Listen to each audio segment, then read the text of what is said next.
ভারত পাকিস্তান সামরিক হামলার বিরূপ প্রভাব পড়তে শুরু করেছে। দুই দেশই বন্ধ করে দিয়েছে বেশ কয়েকটি বিমানবন্দর। পাকিস্তানে বন্ধ রয়েছে বেশ কয়েকটি স্কুল। হামলার নিন্দা জানিয়েছেন যুক্তরাষ্ট্র ও চীনের প্রেসিডেন্ট। জাতিসংঘ দুই দেশকে সংযত হওয়ার আহ্বান জানিয়েছেন। এদিকে সামাজিক যোগাযোগ মাধ্যমে উদ্বেগ প্রকাশ করছেন অনেকে। গত মধ্যরাতে ভারত ও পাকিস্তানের পাল্টাপাল্টি সামরিক হামলার পর সকাল থেকেই পাল্টে যাচ্ছে নানা দৃশ্যপট। পাকিস্তানের বিভিন্ন স্থানে ভারতের বিমান হামলার প্রেক্ষিতে পাকিস্তানের সব এয়ারলাইন্স বিমান চলাচল বন্ধ করে দিয়েছে।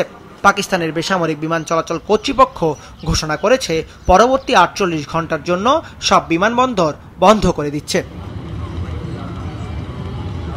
অন্যদিকে ভারতের অনেক বিমান পরিবহন সংস্থাও ভারত নিয়ন্ত্রিত কাশ্মীর, রাজস্থান এবং পাঞ্জাবে বিমান চলাচল বাতিল করেছে। এয়ার ইন্ডিয়া জম্মু, শ্রীনগর, লেহ, যোধপুর, অমৃতসর, ভুজ, জামনগর, চণ্ডীগড় এবং রাজকোটের বিমান চলাচল বাতিল করা হয়েছে। আবার বেসরকারি ভারতীয় বিমান সংস্থা স্পাইস জেটও তাদের বিমান পরিচালনায় পরিবর্তন এনেছে।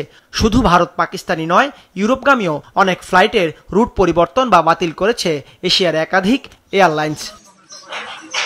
ভারতের সঙ্গে চলমান সংঘাতময় পরিস্থিতিতে পাকিস্তানের ইসলামাবাদ জেলা প্রশাসন একদিনের জন্য সব শিক্ষা প্রতিষ্ঠান বন্ধ ঘোষণা করেছে। বলা হয়েছে, নিরাপত্তার কারণে রাজধানীর সব সরকারি ও বেসরকারি স্কুল কলেজ একদিনের জন্য বন্ধ থাকবে। ভারত ও পাকিস্তানের সংঘাতময় পরিস্থিতির ঘটনায় গভীর হতাশা ও উদ্বেগ প্রকাশ করেছে চীন। চীনের পররাষ্ট্র মন্ত্রণালয়ের এক মুখপাত্র দুই দেশকে সংযত থাকার আহ্বান জানিয়ে বলেছেন, তারা এমন কোনো পদক্ষেপ যেন না নেয় যা পরিস্থিতিকে আরও জটিল করে। এই হামলার ঘটনায় জাতিসংঘের মহাসচিব অ্যান্তোনিও গুতেরেসও উদ্বেগ প্রকাশ করেছেন। তিনি উভয় দেশের সর্বোচ্চ সামরিক সংযমের আহ্বান জানিয়েছেন। ভারতের হামলাকে লজ্জাজনক বলে উল্লেখ করেছেন মার্কিন প্রেসিডেন্ট ডোনাল্ড ট্রাম্প। তিনি বলেছেন, এটা খুবই দুঃখজনক। No, it's a shame. We just heard about it just as we were walking in the doors of the Oval. Just heard about it.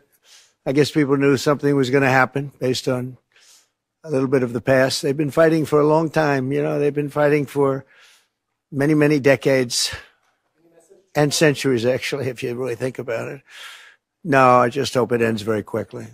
Bharat পাকিস্তানের সামরিক সংঘাতময় নিয়ে সামাজিক যোগাযোগ মাধ্যমেও চলছে নানা আলোচনা সমালোচনা। অনেকে উদ্বেগ প্রকাশ করেছেন এই ঘটনায়। বাংলাদেশের স্টক মার্কেটে সকালের বড় দর পতনের জন্য গতরাতের সংঘাত পরোক্ষভাবে দায়ী বলে মনে করা হচ্ছে। দাউদ হাসান, মাছরাঙ্গা নিউজ ডেস্ক।